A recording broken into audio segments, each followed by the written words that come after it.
వాడు ఎక్కడికో వెళ్ళి మొత్తానికి ఉన్న డబ్బులతో మందులు రాయించుకుని తెచ్చుకుంటాడు. ఆ వైద్యుడు 5 రోజులు వేసుకోమని మందులు రాస్తాడు. అక్కడికి పట్టుకొచ్చి ఎంత అవుతుందంటాడు.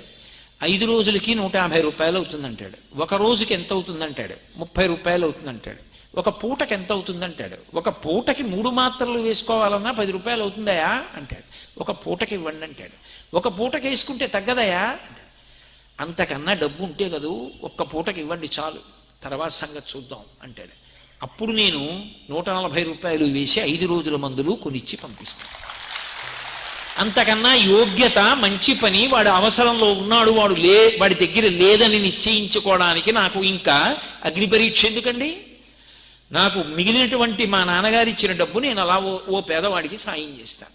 వాడి ఒళ్ళు కుదిరిందనుకోండి, వాడు బలంగా ఉన్నాడు అనుకోండి, వాడి శారీరక బలం వల్ల సంపాదించిన దానితో ఇల్లు నిలబడుతుంది. కాబట్టి అదే నాకు